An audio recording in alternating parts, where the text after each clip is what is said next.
कोलकाता के सरकारी अस्पताल में प्रशिक्षु डॉक्टर से दुष्कर्म और हत्या के मामले में जगह जगह विरोध प्रदर्शन हो रहा है।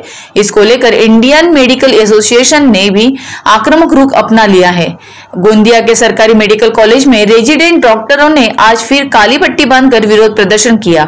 इस बार डॉक्टर ने मांग की है कि मामले को फास्ट ट्रैक कोर्ट में चलाया जाए और आरोपियों को कड़ी सजा दी जाए और फांसी दी जाए।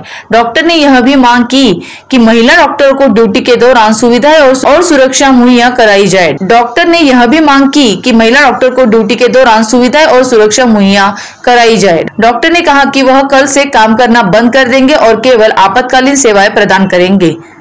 प्रकरण तुम्हाला माहितच आहे, आरजीकर मेडिकल कॉलेज कोलकाता इथे एका निवासी डॉक्टरांचा रेप करून मर्डर करण्यात आलेला आहे। आमची सध्या गव्हर्नमेंट किंवा शासनाकडे एवढीच मागणी आहे की ते ज्यांच्या कोणासोबत असं झालं आहे त्यांना न्याय भेटायला पाहिजे। त्यांना लवकरात लवकर सीबीआय फास्ट ट्रॅक सर्व्हिसवरती केस घ्यायला पाहिजे, कारण justice delayed is justice denied असं म्हणतात। त्याच्यानंतर आमच्या मागण्या खूप छोट्या आहेत। गव्हर्नमेंटकडून आम्हाला सेफ्टी रूम हवे आहेत। इथे जर तुम्ही आमच्याकडनं नाईट ड्युटीज करून घेताय तर आमचे फिमेल डॉक्टर्स आहेत, फिमेल पेशंट्स आहेत, त्यांची सुरक्षा कुठे आहे? नाही आहे सुरक्षा। त्यांच्या सुरक्षेसाठी आम्हाला रूम्स हवे आहेत। त्याच्यानंतर सेंट्रल प्रोटेक्शन ॲक्ट लागू झालं पाहिजे। टर्शरी केअर युनिट आहेत, मोठे मोठे हॉस्पिटल आहेत, तिथे सेंट्रल प्रोटेक्शन ॲक्ट लागू झाले पाहिजेत लवकरात लवकर। त्याच्यानंतर वेल आर्म गार्ड्स आणि वेल इक्विप गार्ड्स लागू झाले पाहिजेत आमच्या हॉस्पिटलला किंवा सगळ्या टर्शरी केअर युनिट कुठले पण असो त्यांना, कारण महिलांची सेफ्टी इथे बिलकुल नाही आहे। इथे सेफ्टी रूम्स नाही आहेत, इथे काय कुठल्याच हॉस्पिटलला नाही आहेत आणि अपराधी कुणीही असो त्याचा आम्हाला काही फरक पडत नाही। आम्हाला त्याला फाशीची शिक्षा द्यावी अशीच आमची मागणी आहे। उद्यापासनं आम्ही सगळ्यांनी ठरवलेलं आहे, पूर्ण नेशन वाईड महाराष्ट्र वाईड जेवढे पण गव्हर्नमेंट कॉलेज प्रायव्हेट कॉलेजेस राहतील तिथं ओपीडी सेवा बंद राहतील। त्याच्यानंतर वॉर्डच्या सेवा बंद राहतील। फक्त जे ट्रॉमा केअर युनिट राहतील, इमर्जन्सीज राहतील तेवढ्याच हँडल होतील। हे आम्ही लोकांच्या विरोधात जाऊन आम्ही काम करत नाही आहे, कारण लोक आम्हाला सपोर्ट करावं एवढीच आमची मागणी आहे। जर लोकांनी आम्हाला सपोर्ट केला तर आम्हाला असं रस्त्यावर उतरायला लागणार नाही।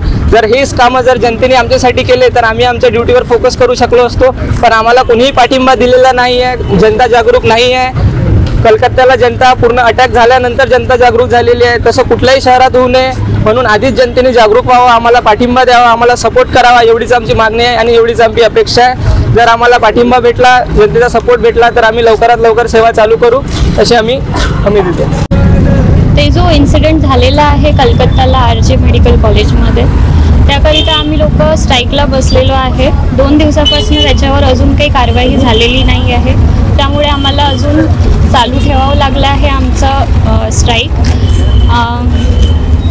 आमची मागणी तेच आहे की जे लोक हत्यारे आहेत त्यांना लवकरात लवकर पकडून त्यांच्यावर कारवाई केल्या जाऊ, स्ट्रिक्ट कारवाई केल्या जाऊ आणि इथे पण सेफ्टी वगैरे सगळीकडेच सेफ्टीचं थोडंफार काही central health care protection act through act करावं।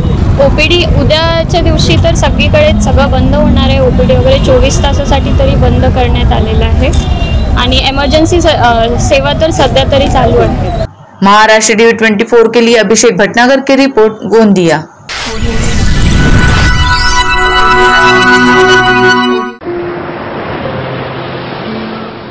वेदूसारखीच आपणही आपली स्वप्ने प्रत्यक्षात आणण्यासाठी, ती फुलवण्यासाठी जिद्दीनं झटतो, कष्ट करतो, पण अचानक नैसर्गिक आपत्ती येते आणि आपल्या साऱ्या स्वप्नांचं पाणी होऊन ते वाहून जातं। अशा अस्मानी संकटांनी महाराष्ट्रात अनेकांचं अतोनात नुकसान झालं। स्वप्नांबरोबर अनेकांचे आयुष्य उद्ध्वस्त झाले। मात्र शासनानं आपुलकीनं त्यांना धीर दिला, भक्कम आधार दिला, केंद्रीय निकषापेक्षाही अधिक मदत केली। लाखांहून जास्त शेतकऱ्यांच्या खात्यात 25% अग्रिम रक्कम जमा केली। आपत्तीग्रस्तांच्या आयुष्यात पुन्हा नवी उमेद जागवून आनंद निर्माण केला। मदतीतून नवजीवन, आनंदाचे पुनर्वसन। आपत्ती व्यवस्थापन, मदत व पुनर्वसन विभाग, महाराष्ट्र शासन।